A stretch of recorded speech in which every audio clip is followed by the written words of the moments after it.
예삐야, 제발 그만. 흙이 눈앞으로 튀고 서늘한 산바람이 볼을 스쳤습니다. 예삐는 봉분을 향해 앞발을 멈추지 않았습니다. 발톱이 갈라지며 피 냄새가 올라왔습니다. 서른색 강서주는 손에 들려있던 향을 떨어뜨렸습니다. 산속의 모든 것이 조용한데 흙 깨지는 소리만 살아있었습니다. 좋아요와 구독 부탁드립니다. 서주는 무릎을 꿇었습니다. 흙먼지가 바지에 스며들며 차가운 감촉이 피부를 파고들었습니다. 예삐의 숨소리가 거칠어졌습니다. 핵, 핵, 핵. 마치 무언가를 토해내려는 듯한 소리였습니다. 예삐, 제발. 서준의 목소리가 떨렸습니다. 손을 뻗었지만 예삐는 피하지 않았습니다. 그저 파고 또 팠습니다. 앞발이 흙 속으로 사라질 때마다 붉은 자국이 봉분 위에 번졌습니다. 서준아, 멈춰야 해. 예삐가 다쳐. 뒤에서 소연의 목소리가 들렸습니다. 하지만 서준은 움직이지 못했습니다. 예삐의 눈을 봤기 때문입니다. 그 눈에는 슬픔이 아니라 무언가 다른 것이 있었습니다. 절박함. 아니, 그것보다 더 강한 무언가였습니다. 바람이 불었습니다. 소나무 가지가 흔들리며 솔솔 소리를 냈습니다. 그 소리 사이로 예삐의 울음이 섞여 들어왔습니다.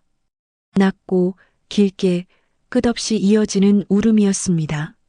서준의 입술이 말랐습니다. 목구멍에 흙먼지가 걸린 것처럼 숨이 막혔습니다. 손바닥에 땀이 맺히기 시작했습니다. 뭘 찾는 거니? 서준이 속삭였습니다. 대답은 없었습니다. 다만 예삐의 발톱이 더 깊이, 더 빠르게 흙을 파헤쳤습니다. 강서준은 동물병원 원장이었습니다. 사람보다 생명의 고통을 먼저 보는 성격이었습니다. 대학 시절 실습 첫날의 기억이 아직도 생생했습니다. 교수는 말했습니다. 동물은 말을 못해. 그래서 우리가 더 잘 봐야 한다. 그날 서준은 결심했습니다. 말하지 못하는 생명의 목소리를 듣겠다고. 졸업 후 3년 동안 대형 동물병원에서 일했습니다. 밤낮 없이 응급실을 뛰어다녔습니다. 새벽 2시에 울리는 전화, 경련하는 강아지, 피를 토하는 고양이. 그 모든 순간 서준은 생명 앞에서 무릎을 꿇었습니다. 아버지는 그런 서준을 자랑스러워했습니다. 우리 아들이 제일 잘한 선택이야. 아버지는 퇴직 후 산속 작은 집으로 들어갔습니다. 그리고 예삐를 데려왔습니다. 유기견 보호소에서 만난 눈빛만 살아있던 작은 개였습니다. 예삐는 단순한 개가 아니다. 마음을 읽는 아이다. 아버지는 그렇게 말하며 예삐의 머리를 쓰다듬었습니다. 서준은 그 말을 그저 애정 어린 과장이라 생각했습니다. 하지만 시간이 지나며 알게 되었습니다. 아버지가 슬플 때 예삐는 무릎에 머리를 올렸습니다. 아버지가 아플 때 예삐는 하루 종일 곁을 지켰습니다. 말없이 조용히 그저 존재로. 그러다 작년 가을 아버지가 세상을 떠났습니다.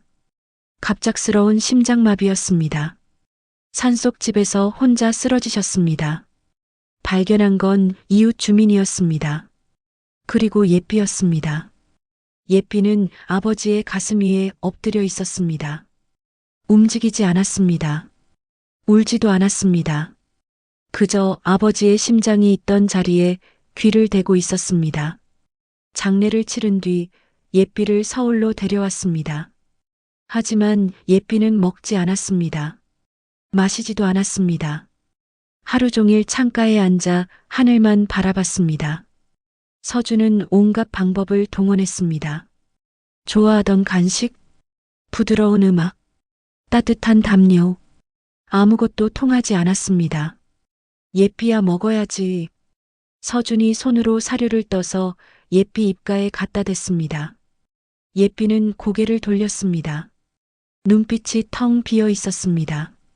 그 슬픔은 서준이 다독이지 못한 마지막 후회가 되었습니다.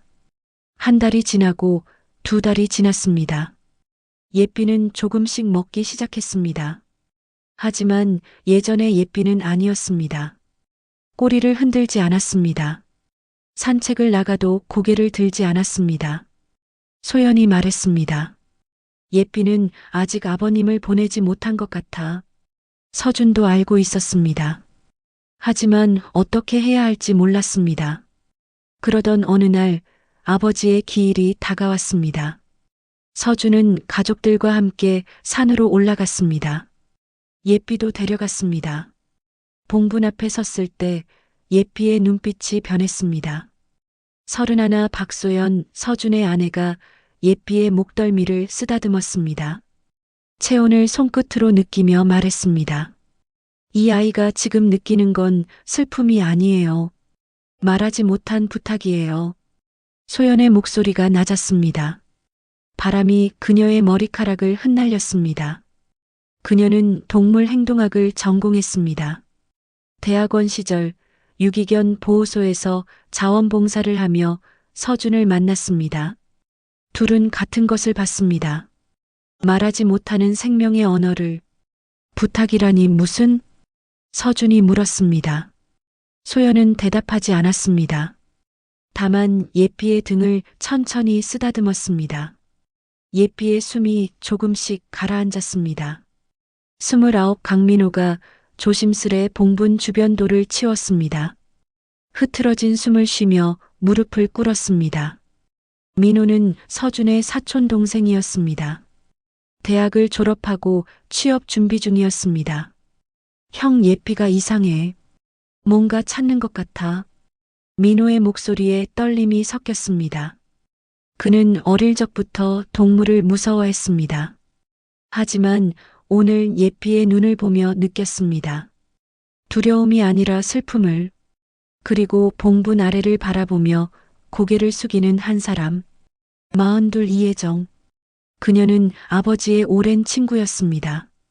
산 아래 한의원을 운영했습니다. 아버지가 아플 때마다 약을 지어주던 사람이었습니다. 장례식 날 그녀는 눈물을 흘리지 않았습니다. 다만 영정 앞에 오래 서 있었습니다. 그녀의 손에서 오래 묵은 약 냄새가 났습니다. 쑥과 감초 그리고 무언가 쓴 것의 향이 섞여 있었습니다. 혜정 선생님, 서준이 불렀습니다. 혜정은 고개를 들지 않았습니다. 그녀의 눈은 봉분만 보고 있었습니다. 예삐가 다시 울기 시작했습니다. 낮게 길게 목구멍 깊은 곳에서 올라오는 소리였습니다. 소연이 서준의 팔을 잡았습니다. 서준아 뭔가 있어. 봉분 아래에. 서준의 심장이 빠르게 뛰기 시작했습니다. 가슴이 두근거렸습니다. 입안이 바싹 말랐습니다.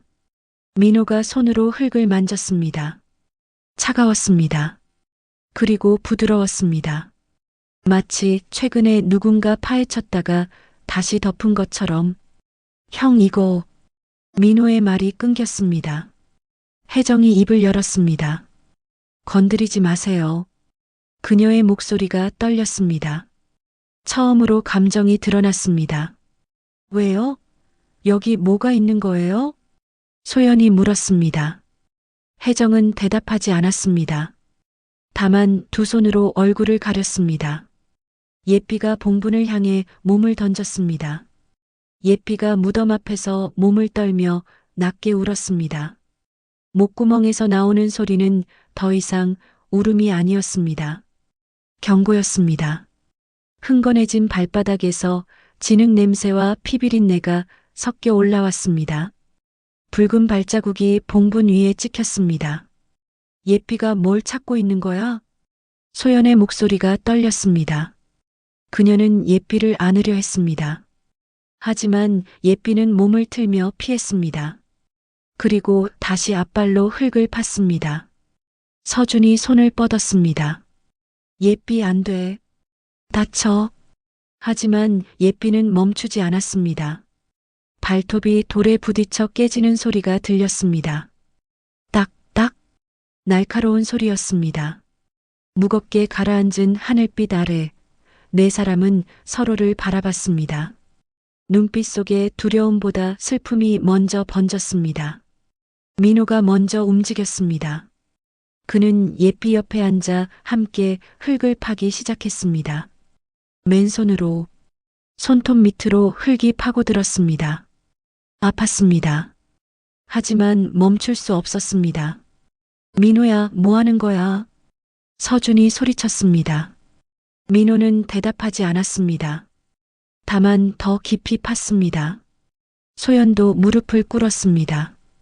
그녀의 손이 흙을 파기 시작했습니다. 손가락 끝이 차가웠습니다. 하지만 예삐의 눈빛이 그녀를 멈출 수 없게 만들었습니다. 다들 정신 차려. 이게 무슨 짓이야? 서준의 목소리가 산에 울려 퍼졌습니다. 메아리가 돌아왔습니다. 하지만 아무도 멈추지 않았습니다. 혜정이 입술을 깨물었습니다. 피가 났습니다. 입안에 쇠맛이 퍼졌습니다. 제발. 그녀가 속삭였습니다. 제발 멈춰주세요. 하지만 그녀의 다리는 움직이지 않았습니다. 마치 땅에 뿌리를 내린 것처럼 예삐의 발톱이 무언가 단단한 것에 닿았습니다. 딱! 소리가 났습니다. 돌에 부딪히는 소리가 아니었습니다. 나무에 닿는 소리도 아니었습니다. 무언가 속이 빈, 텅 빈 것을 두드리는 소리였습니다. 예삐가 멈췄습니다. 숨을 헐떡였습니다. 혀가 축 늘어졌습니다. 침이 흙 위로 떨어졌습니다. 민호가 손으로 흙을 걷어냈습니다. 그의 손이 무언가에 닿았습니다. 차갑고 단단하고 네모난 것이었습니다. 이게 뭐지? 흙 사이로 하얀 상자가 보였습니다. 작았습니다. 손바닥 2개 정도의 크기였습니다. 표면에 흙이 묻어 있었지만 새 것이었습니다. 오래되지 않은 것이었습니다. 서준은 손으로 무덤을 막으려 했습니다. 안 돼, 이러면 안 돼. 이건... 하지만 예삐는 울부짖으며 서준의 손을 밀어냈습니다. 몸을 던졌습니다. 서준이 뒤로 넘어졌습니다. 등이 바닥에 부딪혔습니다. 숨이 턱 막혔습니다. 소연이 상자를 들어 올렸습니다. 무거웠습니다. 예상보다 훨씬 무거웠습니다. 상자 표면에 글씨가 새겨져 있었습니다. 이수빈. 이름이었습니다. 날짜는 없었습니다. 다른 설명도 없었습니다. 단지 이름만. 아버지가 이걸 숨기신 건가? 서준이 일어나 상자를 바라봤습니다. 입술에 흙맛이 퍼졌습니다. 쓰고 텁텁하고 역겨웠습니다. 혜정이 비명을 질렀습니다. 나요. 그거 내려놔요. 그녀가 달려왔습니다. 상자를 빼앗으려 했습니다. 소연이 몸을 틀며 상자를 보호했습니다. 이게 뭔데요? 왜 아버님 무덤에 이게 묻혀 있어요? 소연이 물었습니다. 혜정은 대답하지 않았습니다. 다만 두 손을 뻗어 상자를 향했습니다. 그녀의 손이 떨렸습니다. 온몸이 떨렸습니다. 예삐가 상자 앞에 앉았습니다. 울음이 바뀌었습니다. 슬픔을 토해내는 듯한 울부짖음이었습니다. 목이 터질 듯한 소리였습니다. 우우. 그 소리에 산새들이 날아올랐습니다. 날갯짓 소리가 하늘을 가득 채웠습니다. 민호가 혜정의 어깨를 잡았습니다. 선생님, 진정하세요. 이게 뭔지 설명해 주세요. 혜정이 무릎을 꿇었습니다. 땅에 주저앉았습니다. 손으로 얼굴을 가렸습니다. 그리고 울기 시작했습니다.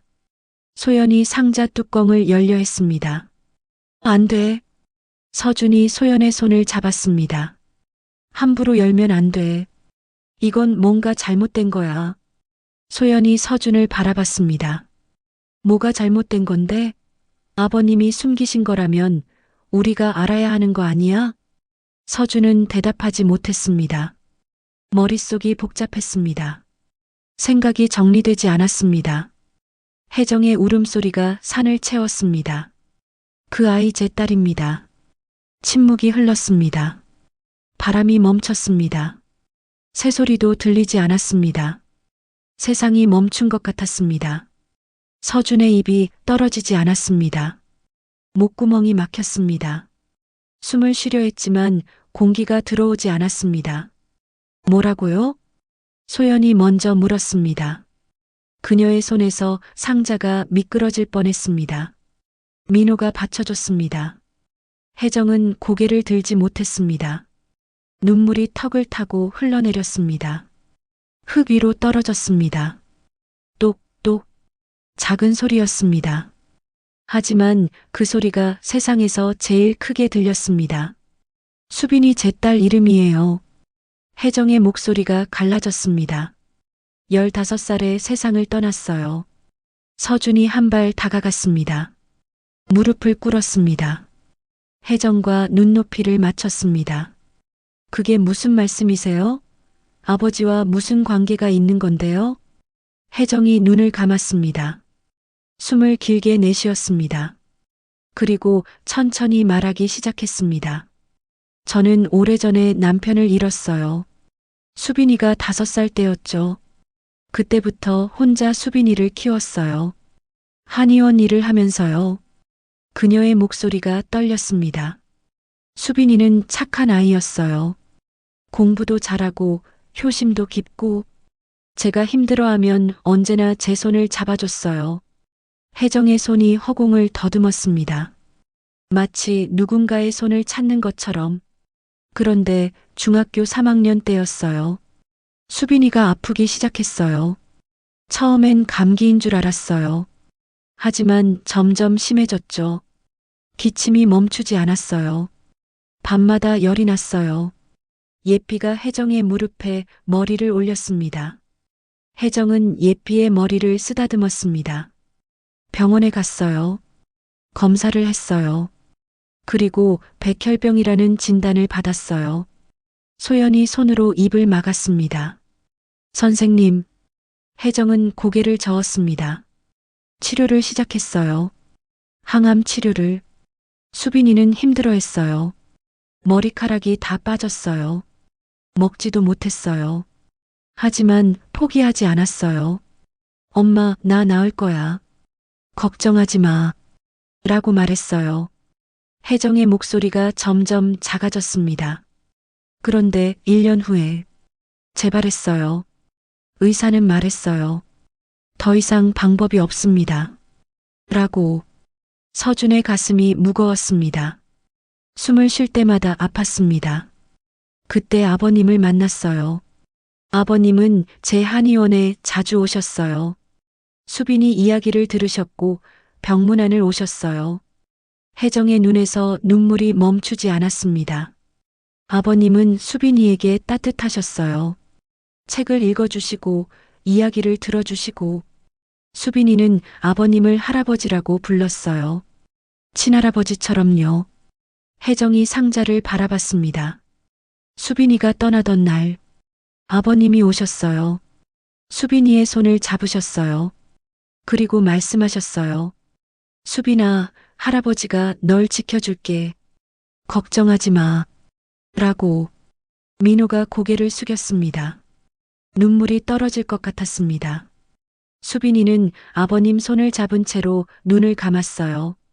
편안하게요. 혜정의 손이 상자 위에 올려졌습니다. 장례를 치른 후 아버님이 제게 부탁하셨어요. 수빈이를 제 곁에 보내주시오. 제가 지켜줄 테니. 라고. 서준의 눈에 눈물이 맺혔습니다. 저는 처음엔 거절했어요. 어떻게 제 딸을 남의 무덤에 하지만 아버님은 계속 말씀하셨어요. 혼자 보내기 싫으시죠? 저도 마찬가지입니다. 혼자 있기 싫습니다. 수빈이와 함께 있고 싶습니다. 라고. 혜정이 흐느꼈습니다. 그래서 허락했어요. 아버님이 돌아가신 후에 제가 직접 이걸 묻었어요. 밤에 혼자서. 서준의 머릿속에 한 장면이 떠올랐습니다. 어머니의 유품을 정리하던 날이었습니다. 오래된 일기장을 발견했습니다. 낡고 구겨지고 곳곳에 얼룩이 진 일기장이었습니다. 마지막 페이지. 어머니의 마지막 글이었습니다. 서준아, 혜정 씨와 그 아이는 나의 마지막 가족이다. 내가 떠난 후라도 예삐가 알게 할 것이다. 예삐는 마음을 아는 아이니까. 서준은 그때 그 말을 이해하지 못했습니다. 그저 어머니의 마지막 혼란스러운 생각이라 여겼습니다. 하지만 지금 모든 게 명확해졌습니다. 아버지가 알려주려 하신 거였구나. 서준이 속삭였습니다. 예삐는 상자 옆에 엎드렸습니다. 고개를 숙였습니다. 마치 이제야 알았어? 라고 말하는 듯 했습니다. 소연이 일기장을 꺼냈습니다. 그녀는 항상 서준 아버지의 유품을 가방에 너채시도 복에 쏟고 다녔습니다. 언젠가 필요할 것 같아서였습니다. 손이 떨렸습니다. 페이지를 넘기는 소리가 산속에 울렸습니다. 바스락 바스락. 마지막 페이지를 폈습니다. 아버지의 글씨가 흔들리며 적혀 있었습니다. 소연이 목소리를 가다듬었습니다. 그리고 읽기 시작했습니다. 예삐는 마음을 아는 아이다. 사람의 슬픔을, 고통을, 외로움을 느낀다. 내가 혜정을 처음 만났을 때 예삐가 먼저 알았다. 저 사람이 아프다는 것을, 마음이 병들어 있다는 것을. 소연의 목소리가 떨렸습니다. 혜정은 수빈을 잃고 살아있는 시체가 되었다. 웃지도 울지도 않았다. 그저 하루하루를 견뎠다. 나는 그녀를 볼 때마다 가슴이 아팠다. 민호가 고개를 들었습니다. 눈시울이 붉어져 있었습니다. 수빈이를 처음 본 날 예삐가 아이의 침대 밑으로 들어갔다. 그리고 나오지 않았다. 아이가 예삐를 불렀다. 강아지야, 이리 와. 예삐는 천천히 나와 아이의 손을 핥았다. 그때 아이가 웃었다. 오랜만에 보는 웃음이었다고 혜정이 울며 말했다. 서준의 눈에서 눈물이 흘러내렸습니다. 뺨을 타고 턱으로 떨어졌습니다. 아이는 물었다. 할아버지, 나 죽으면 어디로 가요? 나는 대답할 수 없었다. 다만 아이의 손을 잡았다. 할아버지가 있는 곳으로 가렴. 할아버지가 지켜줄게. 아이는 고개를 끄덕였다. 그럼 무섭지 않아요. 라고 말했다. 소연의 목소리가 끊겼습니다. 숨을 고르려 했지만 흐느끼는 소리가 새어나왔습니다. 내가 떠나면 예삐가 알려줄 것이다. 수빈이가 어디 있는지, 혜정이 얼마나 아파하는지, 서준이 얼마나 이 모든 걸 몰랐는지. 예삐는 마음을 아는 아이니까. 내가 남긴 마지막 부탁을 전할 것이다.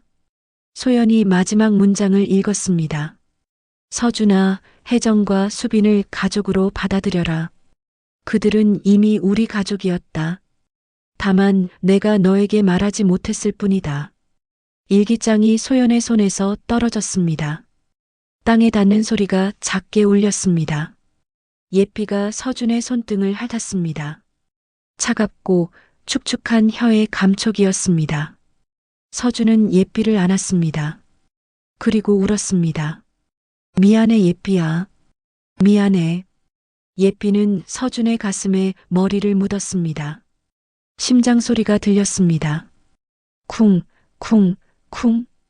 혜정이 천천히 일어났습니다. 무릎에 묻은 흙을 털어냈습니다. 손이 떨렸지만 목소리는 단단했습니다. 아버님이 제게 마지막으로 남기신 말씀이 있어요. 모두가 혜정을 바라봤습니다. 돌아가시기 일주일 전이었어요. 한의원으로 오셨어요. 평소와 다르게 서두르시는 것 같았어요. 혜정이 가방에서 낡은 봉투를 꺼냈습니다. 누렇게 변색된 종이 봉투였습니다. 손때가 묻어 있었습니다. 이걸 주시며 말씀하셨어요. 내가 떠나면 이걸 서준이에게 전해주시오. 하지만 때가 되기 전엔 열지 못하게 하시오. 예삐가 알려줄 것이오. 라고. 서준이 봉투를 받았습니다. 무거웠습니다. 안에 무언가 두툼한 것이 들어 있었습니다. 저는 언제가 그때인지 몰랐어요. 그래서 기다렸어요. 1년 동안. 그리고 오늘 예피가 알려준 거예요. 서준이 봉투를 열었습니다. 손이 떨려 제대로 찢어지지 않았습니다. 민호가 도왔습니다. 안에서 서류 뭉치가 나왔습니다. 첫 장, 유언장이었습니다. 나 강태수는 본 유언장을 통해 다음을 명한다. 서준의 눈이 글자를 따라갔습니다. 첫째, 내 재산의 3분의 1은 이혜정에게 상속한다. 서준의 숨이 멎었습니다. 둘째, 이혜정은 내 오랜 반려자였다. 세상이 멈췄습니다. 우리는 3년 전 혜정의 남편이 세상을 떠난 후 만났다. 처음엔 환자와 의사였다. 하지만 시간이 지나며 서로에게 의지하게 되었다. 혜정은 수빈을 잃은 슬픔을 안고 살았고 나는 아내를 잃은 외로움을 안고 살았다. 소연이 손으로 입을 막았습니다. 우리는 결혼하지 않았다. 세상의 시선이 두려워서가 아니라 서준이에게 혼란을 주고 싶지 않았기 때문이다. 하지만 내 마음속에서 혜정은 이미 가족이었다. 그리고 수빈이도. 민호가 서준의 어깨를 잡았습니다. 서준은 계속 읽었습니다. 셋째, 수빈이의 유골은 내 곁에 안치하라. 이는 수빈이의 마지막 소원이기도 했다. 할아버지 곁에 있고 싶어요. 라고 아이는 말했다. 혜정이 다시 울기 시작했습니다. 넷째, 예삐에게 이 모든 걸 맡긴다. 예삐는 때가 되면 진실을 알려줄 것이다. 서준이가 받아들일 준비가 되었을 때 서준이 고개를 들었습니다. 예삐를 바라봤습니다. 예삐는 고개를 기울이며 서준을 바라봤습니다. 눈빛이 말하고 있었습니다. 이제 알았지? 마지막 문장이었습니다. 서준아, 미안하다. 하지만 혜정과 수빈을 가족으로 받아들여달라. 그들은 내가 마지막으로 사랑한 사람들이다. 서준의 손에서 서류가 떨어졌습니다. 바람이 불어 종이가 날렸습니다. 민호가 잡았습니다. 아버지. 서준의 목소리가 떨렸습니다. 왜 말씀 안 하신 거예요? 혜정이 서준에게 다가갔습니다. 하지만 닿을 수 없었습니다. 둘 사이에 보이지 않는 벽이 있었습니다. 서준 씨 아버님은 당신을 사랑하셨어요. 너무 많이. 그래서 말씀 못 하신 거예요. 당신이 상처받을까봐. 서준은 대답하지 않았습니다. 고개를 떨구고 있었습니다. 소연이 서준의 손을 잡았습니다. 서준아, 괜찮아. 천천히 받아들이면 돼. 하지만 서준의 손은 차가웠습니다. 얼음처럼. 예삐가 서준의 무릎에 앞발을 올렸습니다. 서준이 예삐를 내려다봤습니다. 예삐의 눈이 말하고 있었습니다. 아프지? 나도 아팠어. 하지만 이제는 알아야 해. 진실을. 서준이 천천히 상자를 들어 올렸습니다. 무거웠습니다. 하지만 들 수 있었습니다. 혜정 선생님. 서준의 목소리가 낮았습니다. 이게 정말 수빈이 맞나요? 혜정이 고개를 끄덕였습니다. 네, 수빈이의 유골 일부예요. 나머지는 납골당에 있어요. 하지만 아이가 제일 좋아하던 인형과 편지를 함께 넣었어요. 서준이 상자를 열었습니다.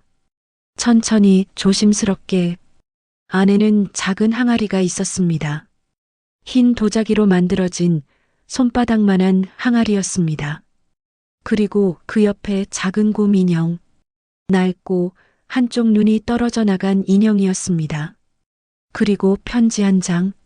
서준이 편지를 꺼냈습니다. 아이의 글씨였습니다.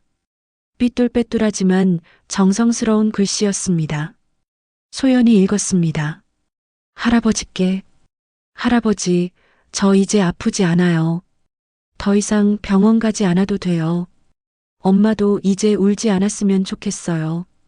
할아버지가 엄마 옆에 있어주세요. 저는 할아버지 곁에 있을게요. 무섭지 않아요. 할아버지가 있으니까. 사랑해요. 수빈이가. 침묵이 흘렀습니다.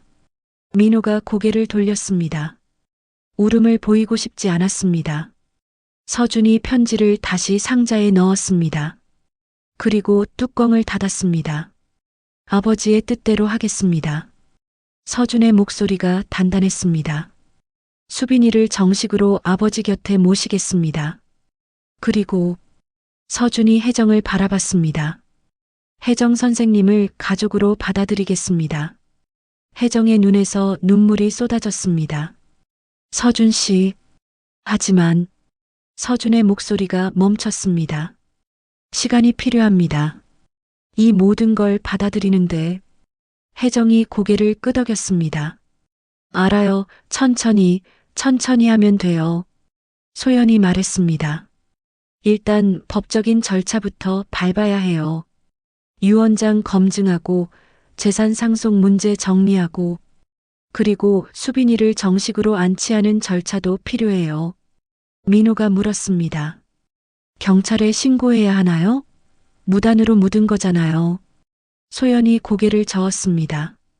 유가족 간 합의가 있다면 문제 없을 거예요. 다만 정식 안치 허가를 받아야 해요. 서준이 상자를 가슴에 안았습니다. 먼저 아버지께 여쭤봐야겠습니다. 모두가 봉분을 바라봤습니다. 서준이 무릎을 꿇었습니다.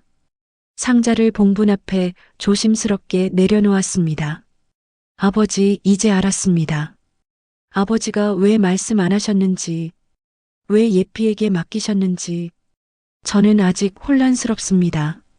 하지만 아버지의 뜻을 따르겠습니다. 예삐가 서준 옆에 앉았습니다. 고개를 들어 하늘을 바라봤습니다. 바람이 불었습니다. 따뜻한 바람이었습니다. 소나무 가지가 흔들렸습니다. 솔솔 소리가 들렸습니다. 마치 대답하는 것 같았습니다. 잘했다, 서준아. 3일 후 구청 민원실이었습니다. 서준과 소연, 혜정이 나란히 앉아 있었습니다. 앞에는 담당 공무원이 서류를 검토하고 있었습니다. 일단 유언장은 공증이 되어 있네요.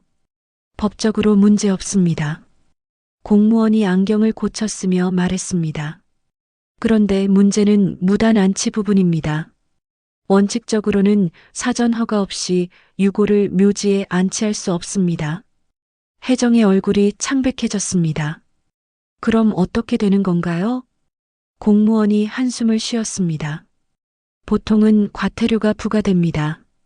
그리고 유고를 다시 이장해야 하고요. 서준이 앞으로 몸을 기울였습니다. 하지만 유가족 전원이 동의했습니다. 그리고 이건 고인의 유언이기도 했습니다. 공무원이 고개를 끄덕였습니다. 그 부분은 참작이 가능합니다. 다만 정식 절차를 밟아야 합니다. 어떤 절차인가요? 소연이 물었습니다. 우선 가족회의록을 제출하셔야 합니다. 전 가족이 동의한다는 서명이 필요하고요. 그리고 묘지관리사무소에 추가 안치 신청을 하셔야 합니다. 공무원이 서류 뭉치를 건넸습니다. 이 서류들을 작성하시면 됩니다. 일주일 정도 걸릴 겁니다. 서준이 서류를 받았습니다. 두툼했습니다. 과태료는 얼마나 나오나요? 상황을 고려하면 최소 금액으로 책정될 겁니다. 50만 원 정도요.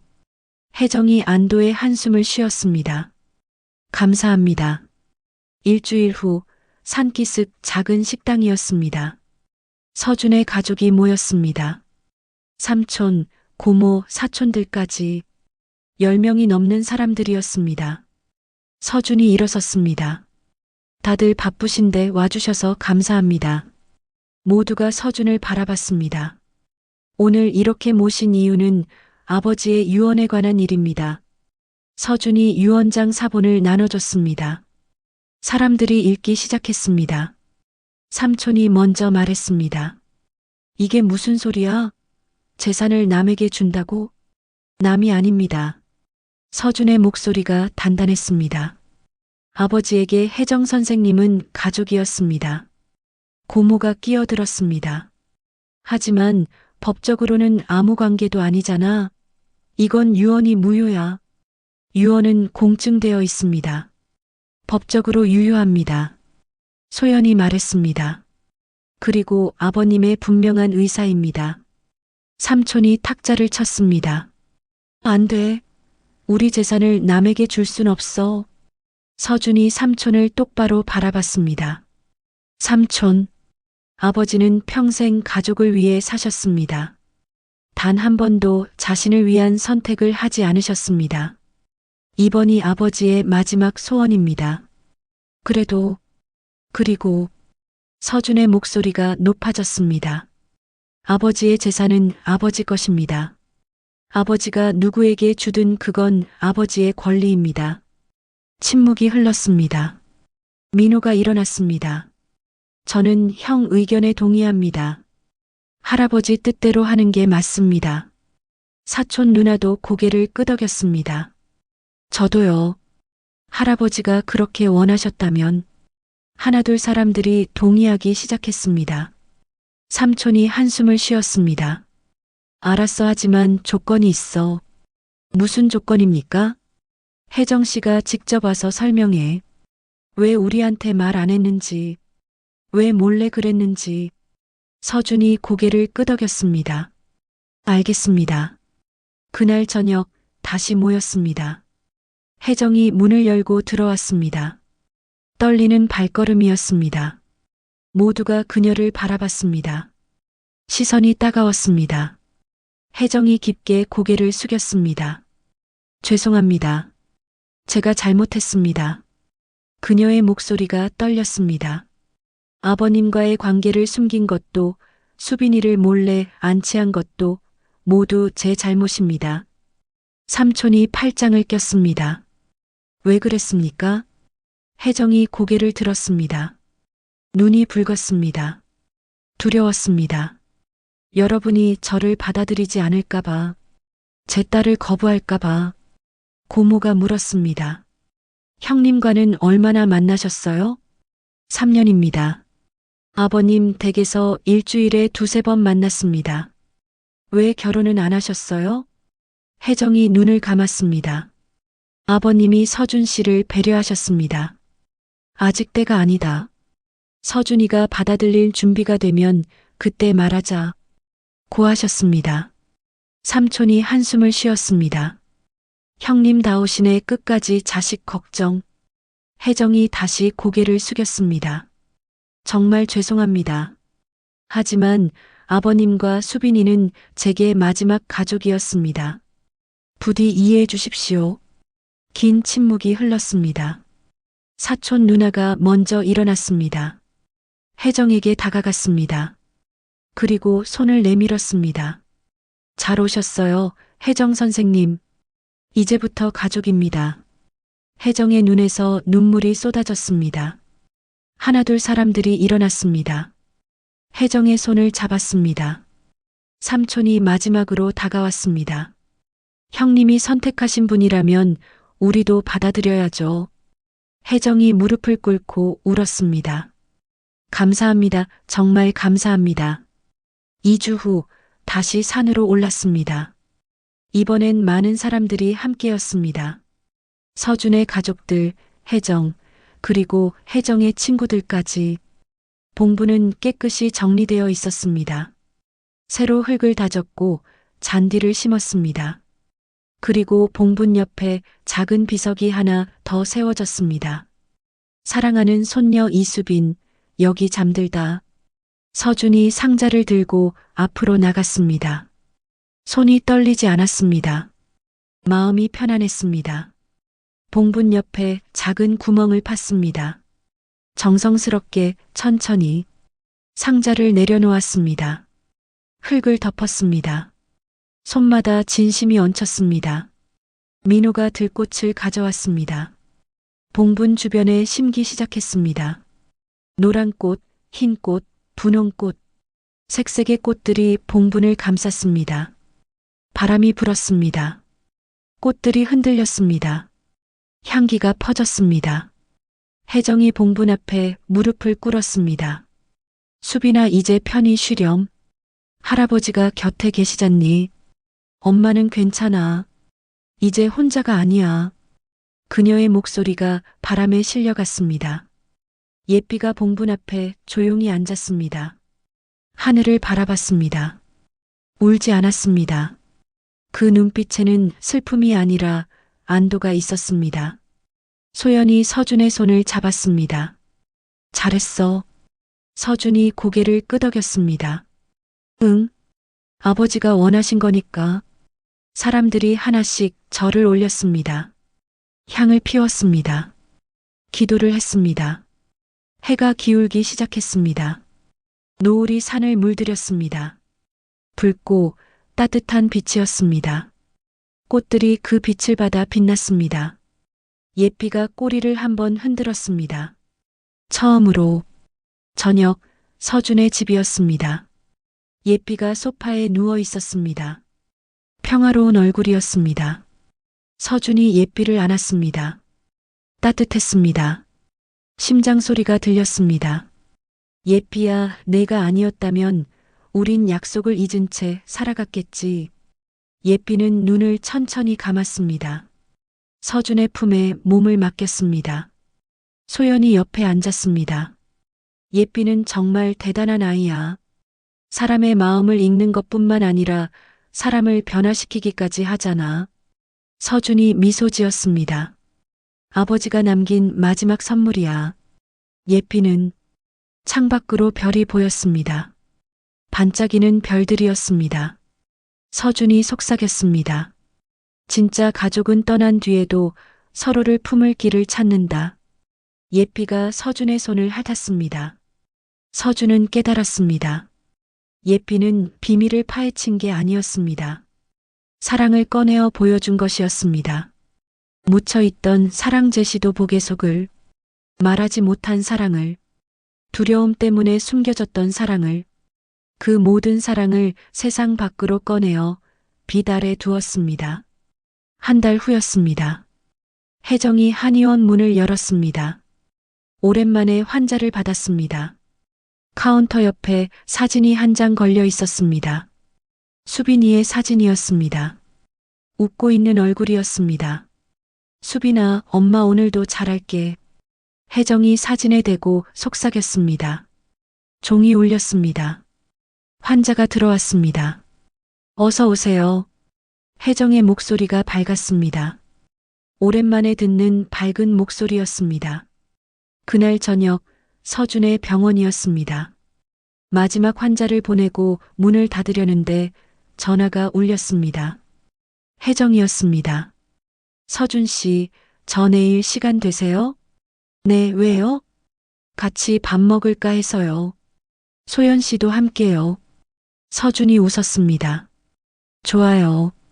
민호도 부를게요. 감사합니다. 전화를 끊고 서준은 예삐를 내려다봤습니다. 예삐가 꼬리를 흔들었습니다. 잘했지? 예삐가 짧게 짖었습니다. 응, 잘했어. 주말 산길을 걸었습니다. 서준, 소연, 혜정, 민호, 그리고 예삐. 예삐는 앞서 걸으며 가끔 뒤를 돌아봤습니다. 사람들이 따라오는지 확인하듯 봉분에 도착했습니다. 꽃들이 자라고 있었습니다. 노란 꽃이 피어 있었습니다. 모두가 절을 올렸습니다.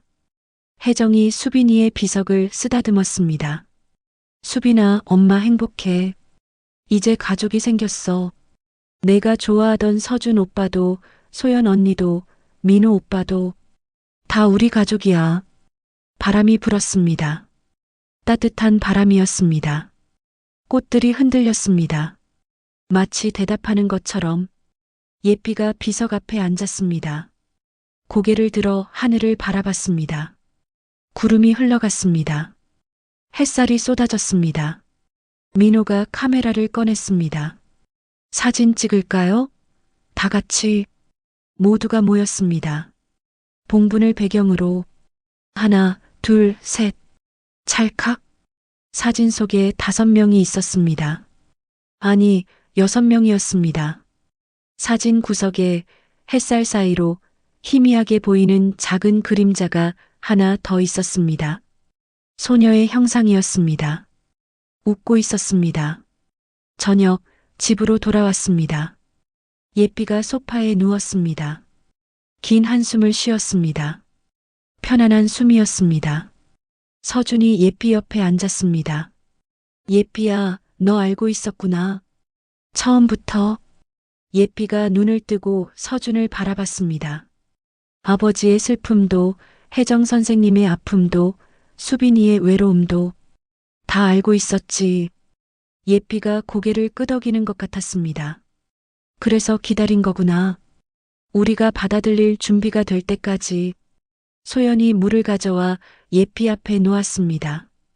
예삐는 정말 특별한 아이야. 서준이 예삐의 머리를 쓰다듬었습니다. 고마워, 예삐야. 내가 우리에게 준 선물 평생 잊지 않을게. 예삐가 서준의 손을 핥았습니다. 그날 밤 예삐는 꿈을 꿨습니다. 넓은 들판이었습니다. 꽃이 가득했습니다. 그곳에 할아버지가 서 있었습니다. 웃고 있었습니다. 그리고 그 옆에 작은 소녀가 있었습니다. 손을 흔들고 있었습니다. 예삐야, 고마워. 할아버지의 목소리가 들렸습니다. 내가 해냈구나. 우리 가족을 다시 하나로 모았구나. 소녀가 달려왔습니다. 예삐를 안았습니다. 예삐야, 사랑해. 고마워. 예삐는 꼬리를 흔들었습니다. 행복했습니다. 그로부터 1년 후였습니다. 서준의 병원 앞에 현판이 하나 더 걸렸습니다. 이수빈 기념 유기동물 보호센터. 작은 건물이었습니다. 병원 옆에 지어졌습니다. 개관식 날 많은 사람들이 모였습니다. 혜정이 테이프를 끊었습니다. 눈물을 흘리며 수빈아, 엄마가 내 이름으로 좋은 일 하는 거야. 내가 사랑하던 동물들을 돕는 거야. 박수가 터져 나왔습니다. 센터 안에는 10마리의 유기견이 있었습니다. 예삐가 그들 사이를 걸었습니다. 한 마리씩 코를 맞댔습니다. 마치 말하는 것 같았습니다. 여기는 안전해. 사람들이 너희를 사랑할 거야. 나처럼. 개들이 꼬리를 흔들었습니다. 그날 저녁 가족 식사 자리였습니다. 서준의 집에 모두 모였습니다. 삼촌도, 고모도, 사촌들도, 그리고 혜정도. 이제는 자연스러웠습니다. 그녀가 그 자리에 있는 것이. 식사 후 서준이 일어났습니다. 다들 잠깐만 들어보세요. 모두가 서준을 바라봤습니다. 오늘 발표할 게 있습니다. 소연이 미소 지었습니다. 소연이와 저 아이가 생겼습니다. 환호성이 터졌습니다. 삼촌이 서준의 어깨를 두드렸습니다. 축하한다. 혜정이 소연을 안았습니다. 축하해요, 소연 씨. 감사합니다, 어머니. 혜정의 눈이 커졌습니다. 어머니? 소연이 수줍게 웃었습니다. 이제 가족이잖아요. 제가 그렇게 불러도 될까요? 혜정의 눈에서 눈물이 흘렀습니다. 그럼요, 물론이죠. 두 사람이 포옹했습니다. 예삐가 그 모습을 바라보며 꼬리를 흔들었습니다. 그날 밤 서준은 혼자 베란다에 섰습니다. 별이 가득했습니다. 예삐가 옆에 왔습니다. 서준이 예삐를 안아 올렸습니다. 예삐야, 너 알아? 내가 우리에게 준 게 뭔지? 예삐가 서준을 바라봤습니다. 사랑이야. 숨겨져 있던 사랑. 두려워서 말하지 못한 사랑. 슬퍼서 표현하지 못한 사랑. 그 모든 사랑을 내가 꺼내줬어. 서준의 목소리가 떨렸습니다. 그리고 우리에게 가르쳐줬어. 진짜 가족이란 게 뭔지. 별이 쏟아졌습니다. 진짜 가족은 피로 이어진 게 아니라 마음으로 이어진 거야. 서로를 아끼고 돌보고 함께 슬퍼하고 함께 기뻐하는 거야. 예삐가 서준의 볼을 핥았습니다. 그리고 진짜 가족은 떠난 후에도 계속 사랑하는 거야. 시간이 지나도 멀리 있어도 심지어 이 세상에 없어도 계속. 서준이 하늘을 바라봤습니다. 아버지, 이제 알았어요. 아버지가 남기고 싶으셨던 게 뭔지 재산이 아니라 사랑이었죠. 혜정 선생님에 대한 사랑, 수빈이에 대한 사랑, 그리고 저에 대한 사랑. 별 하나가 유난히 밝게 빛났습니다. 감사합니다, 아버지. 그리고 사랑합니다. 바람이 불었습니다. 예삐가 하늘을 향해 짧게 짖었습니다. 할아버지, 들으셨죠? 다음 날 아침이었습니다. 예삐가 창가에 앉아 있었습니다. 햇살이 쏟아졌습니다. 예삐의 눈이 평화로웠습니다. 더 이상 슬프지 않았습니다. 더 이상 외롭지 않았습니다. 할아버지는 떠났지만 그의 사랑은 남았습니다. 수빈이는 떠났지만 그녀의 이름은 살아 있었습니다. 그리고 가족은 더 커졌습니다. 예삐는 알았습니다. 자신의 임무가 끝났다는 것을. 하지만 새로운 시작이 있다는 것도. 곧 태어날 아기. 그 아이를 지켜야 했습니다. 할아버지가 자신을 지켰듯이 예삐가 소파에서 일어났습니다. 기지개를 켰습니다. 서준이 부엌에서 나왔습니다. 예삐야, 산책 갈까? 예삐가 꼬리를 흔들었습니다. 문을 열고 나갔습니다. 햇살이 따뜻했습니다. 바람이 시원했습니다. 예삐는 걸었습니다. 천천히 행복하게. 그리고 생각했습니다. 할아버지, 저 잘하고 있죠? 우리 가족 잘 지키고 있죠? 하늘에서 햇살이 더 따뜻하게 쏟아졌습니다. 대답이었습니다. 그래, 예삐야. 넌 최고야. 에필로그. 5년 후였습니다. 작은 소녀가 뛰어다니고 있었습니다. 5살이었습니다. 예삐야, 이리 와. 예삐가 천천히 걸어갔습니다. 이제 늙었습니다. 털에 흰색이 섞였습니다. 걸음이 느려졌습니다. 하지만 눈빛만큼은 여전히 맑았습니다. 소녀가 예삐를 안았습니다. 예삐야, 사랑해. 예삐가 소녀의 볼을 핥았습니다. 서준이 다가왔습니다. 소연도 함께였습니다. 수아야, 예삐 힘들어하지 않게 조심해. 응. 소녀의 이름은 강수아였습니다. 수빈의 수자를 이어받은 이름이었습니다. 혜정이 그 이름을 제안했었습니다. 수빈이가 함께 있으면 좋겠어요. 서준과 소연은 기꺼이 받아들였습니다. 수아는 수빈 언니 이야기를 자주 들었습니다. 사진도 봤습니다. 엄마, 수빈 언니는 하늘에 있어? 응, 별이 되었어. 그럼 나 볼 수 있어? 물론이지. 매일 밤 널 지켜보고 있어. 수아는 매일 밤 하늘을 봤습니다. 별에게 손을 흔들었습니다. 수빈 언니, 안녕. 그날 저녁 온 가족이 모였습니다.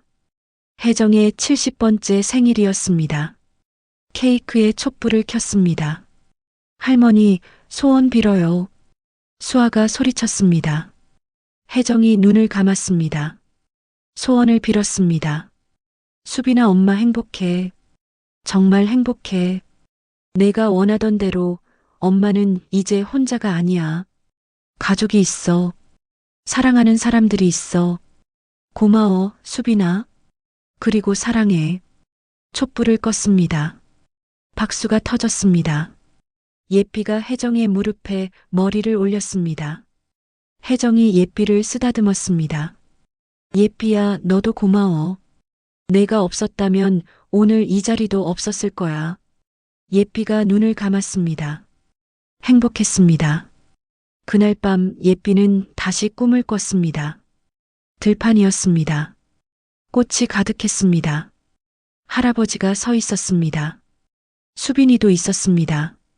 예삐야, 이제 와도 돼. 할아버지의 목소리가 들렸습니다. 내가 해야 할 일은 다 했어. 이제 쉬어도 돼. 예삐는 고개를 저었습니다. 아니요, 할아버지. 아직이에요. 수아를 더 지켜야 해요. 조금만 더요. 할아버지가 웃었습니다. 그래, 우리 예삐 착하네. 그럼 천천히 와. 우리 기다릴게. 수빈이 손을 흔들었습니다. 예삐야, 사랑해. 예삐가 꼬리를 흔들었습니다. 꿈에서 깼습니다. 수아가 예삐 옆에서 자고 있었습니다. 예삐는 수아를 지켜봤습니다. 조금만 더 함께 있을게. 그리고 진실은 예삐는 비밀을 파헤친 게 아니었습니다. 사랑을 꺼내어 보여준 것이었습니다. 묻혀있던 사랑을, 말하지 못한 사랑을, 두려워서 숨겨졌던 사랑을, 그 모든 사랑을 세상 밖으로 꺼내어 빛 아래 두었습니다. 그리고 증명했습니다. 진짜 가족은 피가 아니라 마음으로 이어진다는 것을, 진짜 사랑은 시간이 지나도 죽음을 넘어서도 계속된다는 것을, 그리고 때로는 말 못하는 작은 생명이 우리에게 가장 큰 진실을 가르쳐 준다는 것을. 예삐는 그저 개가 아니었습니다. 메신저였습니다. 사랑의 메신저. 이 이야기가 마음에 드셨다면 구독 부탁드립니다.